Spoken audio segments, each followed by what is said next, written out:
back of this book showing how and when you have applied these principles. Part 1. Fundamental Techniques in Handling People. Chapter 1. If you want to gather honey, don't kick over the beehive.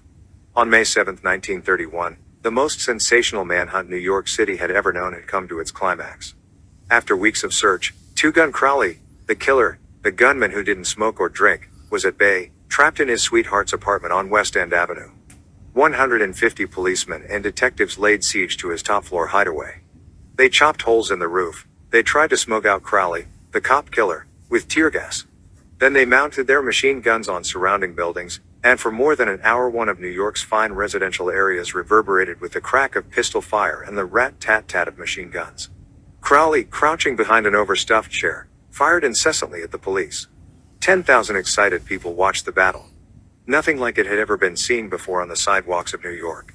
When Crowley was captured, Police Commissioner E.P. Mulrooney declared that the two-gun desperado was one of the most dangerous criminals ever encountered in the history of New York. "He will kill," said the commissioner, "at the drop of a feather." But how did Two-Gun Crowley regard himself? We know, because while the police were firing into his apartment, he wrote a letter addressed to whom it may concern. And, as he wrote, the blood flowing from his wounds left a crimson trail on the paper. In this letter Crowley said, "Under my coat is a weary heart, but a kind one that would do nobody any harm." A short time before this, Crowley had been having a necking party with his girlfriend on a country road out on Long Island. Suddenly a policeman walked up to the car and said, "Let me see your license." Without saying a word, Crowley drew his gun and cut the policeman down with a shower of lead. As the dying officer fell, Crowley leapt out of the car, grabbed the officer's revolver, and fired another bullet into the prostrate body. And that was the killer who said, "Under my coat is a weary heart, but a kind one that would do nobody any harm." Crowley was sentenced to the electric chair. When he arrived at the death house in Sing Sing, did he say, "This is what I get for killing people"? No, he said, "This is what I get for defending myself." The point of the story is this: Two-Gun Crowley didn't blame himself for anything. Is that an unusual attitude among criminals? If you think so, listen to this. I have spent the best years of my life giving people the lighter pleasures, helping them have a good time, and all I get is abuse, the existence of a hunted man. That's Al Capone speaking. Yes, America's most notorious public enemy, the most sinister gang leader who ever shot up Chicago. Capone didn't condemn himself. He actually regarded himself as a public benefactor, an unappreciated and misunderstood public benefactor. And so did Dutch Schultz before he crumpled up under gangster bullets in Newark. Dutch Schultz, one of New York's most notorious rats, said in a newspaper interview that he was a public benefactor. And he believed it. I have had some interesting correspondence with Lewis Laws, who was warden of New York's infamous Sing Sing prison for many years, on this subject, and he declared that few of the criminals in Sing Sing regard themselves as bad men. They are just as human as you and I. So they rationalize, they explain. They can tell you why they had to crack a safe or be quick on the trigger finger. Most of them attempt by a form of reasoning, fallacious or logical, to justify their antisocial acts even to themselves, consequently stoutly maintaining that they should never have been imprisoned at all. If Al Capone, Two-Gun Crowley, Dutch Schultz, and the desperate men and women behind prison walls don't blame themselves for anything, what about the people with whom you and I come in contact? John Wanamaker, founder of the American stores that bear his name, once confessed, "I learned 30 years ago that it is foolish to scold. I have enough trouble overcoming my own limitations without fretting over the fact that God has not seen fit to distribute evenly the gift of intelligence." Wanamaker learned this lesson early, but I personally had to blunder through this old world for a third of a century before it even began to dawn upon me that 99 times out of 100, people don't criticize themselves for anything no matter how wrong it may be. Criticism is futile because it puts a person on the defensive and usually makes him strive to justify himself. Criticism is dangerous because it wounds a person's precious pride, hurts his sense of importance, and arouses resentment. B.F. Skinner, the world-famous psychologist, proved through his experiments that an animal rewarded for good behavior will learn much more rapidly and retain what it learns far more effectively than an animal punished for bad behavior. Later studies have shown that the same applies to humans. By criticizing, we do not make lasting changes and often incur resentment. Hans Selye, another great psychologist, said, "As much as we thirst for approval, we dread condemnation." The resentment that criticism engenders can demoralize employees, family members and friends, and still not correct the situation that has been condemned. George B. Johnston of Enid, Oklahoma, is the safety coordinator for an engineering company. One of his responsibilities is to see that employees wear their hard hats whenever they are on the job in the field. He reported that whenever he came across workers who were not wearing hard hats, he would tell them with a lot of authority of the regulation and that they must comply. As a result, he would get sullen acceptance, and often after he left, the workers would remove the hats. He decided to try a different approach. The next time he found some of the workers not wearing their hard hat, he asked if the hats were uncomfortable or did not fit properly. Then he reminded the men in a pleasant tone of voice that the hat was designed to protect them from injury and suggested that it always be worn on the job. The result was increased compliance with the regulation with no resentment or emotional upset. You will find examples of the futility of criticism bristling on 1,000 pages of history. Take, for example, the famous quarrel between Theodore Roosevelt and President Taft, a quarrel that split the Republican Party, put Woodrow Wilson in the White House, and wrote bold, luminous lines across the First World War and altered the flow of history. Let's review the facts quickly. When Theodore Roosevelt stepped out of the White House in 1908, he supported Taft, who was elected president. Then Theodore Roosevelt went off to Africa to shoot lions. When he returned, he exploded.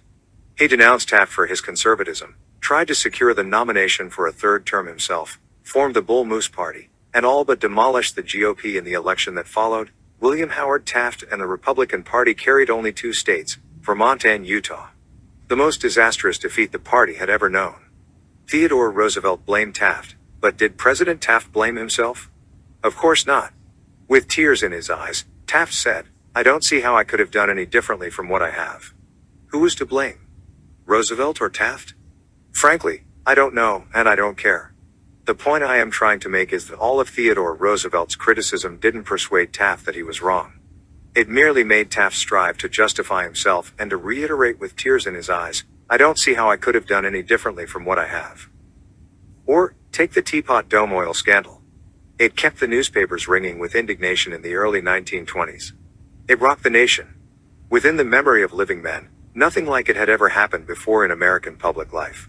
Here are the bare facts of the scandal. Albert B. Fall, Secretary of the Interior in Harding's cabinet, was entrusted with the leasing of government oil reserves at Elk Hill and Teapot Dome, oil reserves that had been set aside for the future use of the Navy.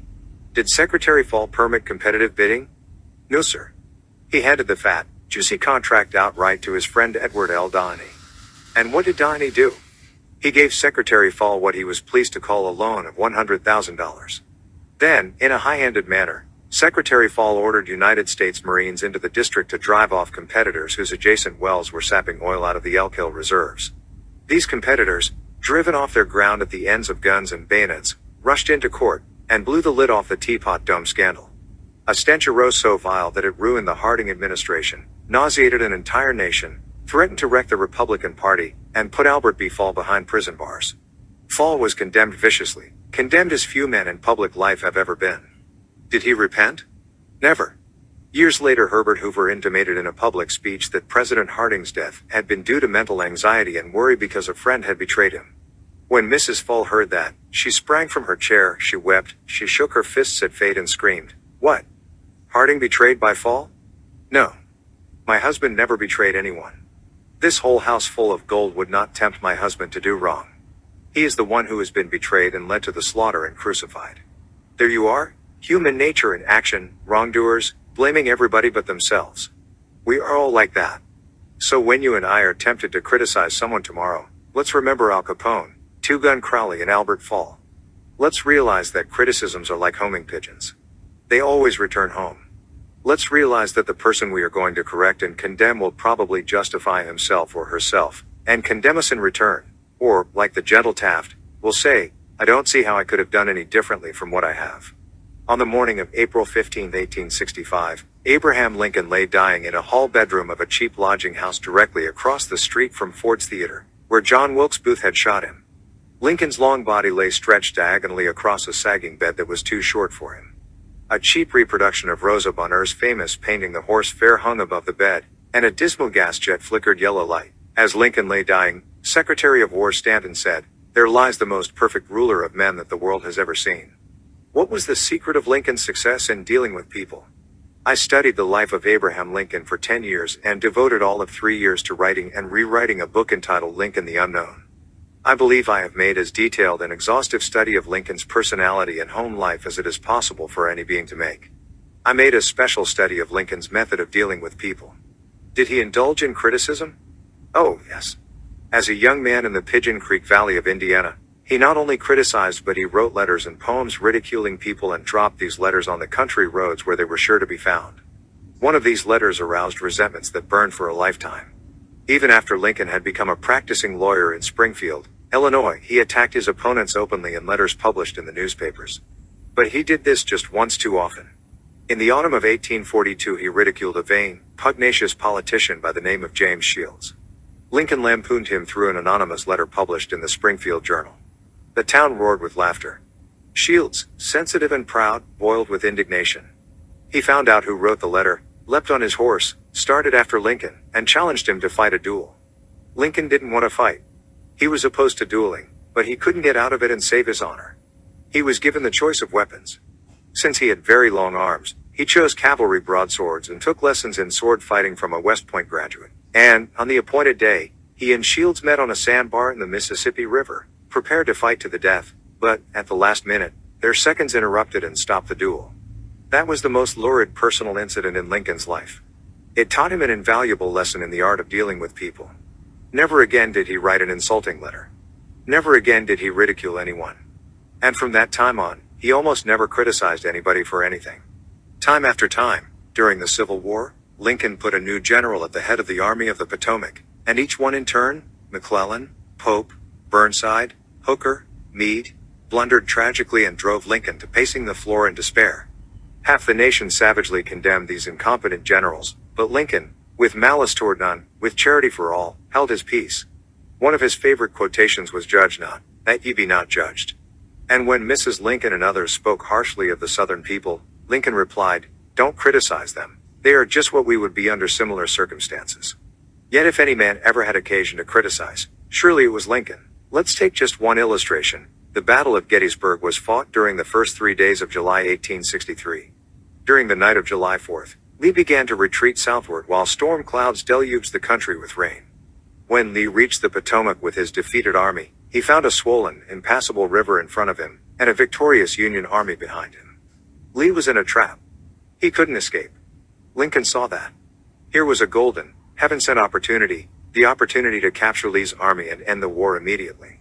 So, with a surge of hope, Lincoln ordered Meade not to call a council of war but to attack Lee immediately. Lincoln telegraphed his orders and then sent a special messenger to Meade demanding immediate action. And what did General Meade do?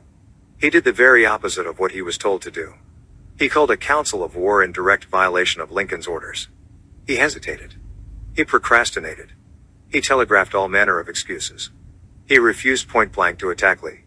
Finally, the waters receded and Lee escaped over the Potomac with his forces. Lincoln was furious. What does this mean? Lincoln cried to his son Robert. Great God! What does this mean? We had them within our grasp, and had only to stretch forth our hands and they were ours. Yet nothing that I could say or do could make the army move. Under the circumstances, almost any general could have defeated Lee. If I had gone up there, I could have whipped him myself. In bitter disappointment, Lincoln sat down and wrote Meade this letter. And remember, at this period of his life Lincoln was extremely conservative and restrained in his phraseology. So this letter coming from Lincoln in 1863 was tantamount to the severest rebuke. My dear General, I do not believe you appreciate the magnitude of the misfortune involved in Lee's escape.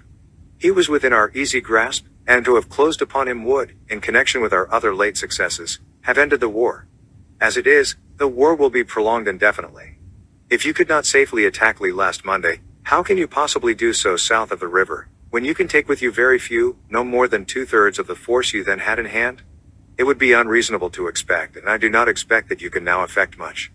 Your golden opportunity is gone, and I am distressed immeasurably because of it. What do you suppose Meade did when he read the letter? Meade never saw that letter. Lincoln never mailed it. It was found among his papers after his death. My guess is, and this is only a guess, that after writing that letter, Lincoln looked out of the window and said to himself, just a minute. Maybe I ought not to be so hasty. It is easy enough for me to sit here in the quiet of the White House and order Meade to attack. But if I had been up at Gettysburg, and if I had seen as much blood as Meade has seen during the last week, and if my ears had been pierced with the screams and shrieks of the wounded and dying, maybe I wouldn't be so anxious to attack either. If I had Meade's timid temperament, perhaps I would have done just what he had done. Anyhow, it is water under the bridge now. If I send this letter, It will relieve my feelings, but it will make me try to justify himself. It will make him condemn me. It will arouse hard feelings, impair all his further usefulness as a commander, and perhaps force him to resign from the army. So, as I have already said, Lincoln put the letter aside, for he had learned by bitter experience that sharp criticisms and rebukes almost invariably end in futility. Theodore Roosevelt said that when he, as president, was confronted with a perplexing problem, he used to lean back and look up at a large painting of Lincoln which hung above his desk in the White House and ask himself, what would Lincoln do if he were in my shoes? How would he solve this problem? Mark Twain lost his temper occasionally and wrote letters that turned the paper brown. For example, he once wrote to a man who had aroused desire, "The thing for you is a burial permit. You have only to speak and I will see that you get it." On another occasion he wrote to an editor about a proofreader's attempts to improve my spelling and punctuation. He ordered, "Set the matter according to my copy hereafter and see that the proofreader retains his suggestions in the mush of his decayed brain." The writing of these stinging letters made Mark Twain feel better. They allowed him to blow off steam, and the letters didn't do any real harm, because Mark's wife secretly lifted them out of the mail. They were never sent. Do you know someone you would like to change and regulate and improve? Good. That is fine. I am all in favor of it. But why not begin on yourself? From a purely selfish standpoint, that is a lot more profitable than trying to improve others, yes, and a lot less dangerous. Don't complain about the snow on your neighbor's roof, said Confucius, when your own doorstep is unclean. When I was still young and trying to impress people, I wrote a foolish letter to Richard Harding Davis, an author who once loomed large on the literary horizon of America. I was preparing a magazine article about authors, and I asked Davis to tell me about his method of work. A few weeks earlier, I had received a letter from someone with this notation at the bottom, dictated but not read. I was quite impressed. I felt that the writer must be very big and busy and important. I wasn't the slightest bit busy, but I was eager to make an impression on Richard Harding Davis, so I ended my short note with the words, dictated but not read. He never troubled to answer the letter. He simply returned it to me with this scribbled across the bottom, "Your bad manners are exceeded only by your bad manners." True, I had blundered, and perhaps I deserved this rebuke. But, being human, I resented it. I resented it so sharply that when I read of the death of Richard Harding Davis 10 years later, the one thought that still persisted in my mind, I am ashamed to admit, was the hurt he had given me. If you and I want to stir up a resentment tomorrow that may rankle across the decades and endure until death, just let us indulge in a little stinging criticism, no matter how certain we are that it is justified. When dealing with people, let us remember we are not dealing with creatures of logic. We are dealing with creatures of emotion, creatures bristling with prejudices and motivated by pride and vanity. Bitter criticism caused the sensitive Thomas Hardy, one of the finest novelists ever to enrich English literature, to give up forever the writing of fiction. Criticism drove Thomas Chatterton, the English poet, to suicide.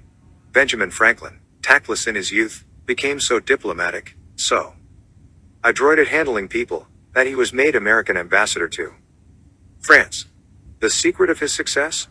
"I will speak ill of no man," he said, "and speak all the good I know of everybody." Any fool can criticize, condemn and complain, and most fools do. But it takes character and self-control to be understanding and forgiving. "A great man shows his greatness," said Carlyle, "by the way he treats little men." Bob Hoover, a famous test pilot and frequent performer at air shows, was returning to his home in Los Angeles from an air show in San Diego. As described in the magazine Flight Operations, at 300 feet in the air, both engines suddenly stopped. By deft maneuvering he managed to land the plane, but it was badly damaged although nobody was hurt. Hoover's first act after the emergency landing was to inspect the aeroplane's fuel. Just as he suspected, the World War II propeller plane he had been flying had been fueled with jet fuel rather than gasoline. Upon returning to the airport, he asked to see the mechanic who had serviced his aeroplane. The young man was sick with the agony of his mistake. Tears streamed down his face as Hoover approached. He had just caused the loss of a very expensive plane and could have caused the loss of 3 lives as well. You can imagine Hoover's anger. One could anticipate the tongue lashing that this proud and precise pilot would unleash for that carelessness. But Hoover didn't scold the mechanic. He didn't even criticize him. Instead, he put his big arm around the man's shoulder and said, To show you I'm sure that you'll never do this again, I want you to service my F-51 tomorrow. Often parents are tempted to criticize their children. You would expect me to say don't. But I will not. I am merely going to say, before you criticize them, read one of the classics of American journalism, Father Forgets. It originally appeared as an editorial in the People's Home Journal. We are reprinting it here with the author's permission, as condensed in the Reader's Digest. Father Forgets is one of those little pieces which, dashed off in a moment of sincere feeling, strikes an echoing chord in so many readers as to become a perennial reprint favorite. Since its first appearance, Father Forgets has been reproduced, writes the author, W. Livingstone Larned, in hundreds of magazines and house organs, and in newspapers the country over. It has been reprinted almost as extensively in many foreign languages. I have given personal permission to thousands who wish to read it from school, church, and lecture platforms. It has been on the air on countless occasions and programs. Oddly enough, college periodicals have used it, and high school magazines. Sometimes a little piece seems mysteriously to click. This one certainly did. Father Forgets. W. Livingston Larned. Listen, son, I am saying this as you lie asleep, one little paw crumpled under your cheek and then blonde curls stickily wet on your damp forehead. I have stolen into your room alone. Just a few minutes ago, as I sat reading my paper in the library, a stifling wave of remorse swept over me. Guiltily I came to your bedside. There are the things I was thinking, son. I had been cross to you. I scolded you as you were dressing for school because you gave your face merely a dab with a towel. I took you to task for not cleaning your shoes. I called out angrily when you threw some of your things on the floor. At breakfast I found fault, too. You spilled things. You gulped down your food. You put your elbows on the table. You spread butter too thick on your bread. And as you started off to play and I made for my train, you turned and waved a hand and called, "Goodbye, Daddy." And I frowned, and said in reply, "Hold your shoulders back." Then it began all over again in the late afternoon. As I came up the road I spied you, down on your knees, playing marbles. There were holes in your stockings. I humiliated you before your boyfriends by marching you ahead of me to the house. Stockings were expensive, and if you had to buy them you would be more careful. Imagine that, son, from a father. Do you remember, later, when I was reading in the library, how you came in timidly, with a sort of hurt look in your eyes? When I glanced up over my paper, impatient at the interruption, you hesitated at the door. "What is it you want?" I snapped. You said nothing, but ran across in one tempestuous plunge, and threw your arms around my neck and kissed me, and your small arms tightened with an affection that God had set blooming in your heart and which even neglect could not wither. And then you were gone, pattering up the stairs. Well, son, it was shortly afterwards that my paper slipped from my hands and a terrible sickening fear came over me. What has habit been doing to me? The habit of finding fault, of reprimanding. This was my reward to you for being a boy. It was not that I did not love you. It was that I expected too much of youth. I was measuring you by the yardstick of my own years. And there was so much that was good and fine and true in your character. The little heart of you was as big as the dawn itself over the wide hills. This was shown by your spontaneous impulse to rush in and kiss me good night. Nothing else matters tonight, son. I have come to your bedside in the darkness, and I have knelt there ashamed. It is a feeble atonement. I know you would not understand these things if I told them to you during your waking hours. But tomorrow I will be a real daddy. I will chum with you, and suffer when you suffer, and laugh when you laugh. I will bite my tongue when impatient words come. I will keep saying as if it were a ritual, he is nothing but a boy, a little boy. I am afraid I have visualized you as a man. Yet as I see you now, son, crumpled and weary in your cot, I see that you are still a baby. Yesterday you were in your mother's arms, your head on her shoulder. I have asked too much, too much. Instead of condemning people, let's try to understand them. Let's try to figure out why they do what they do.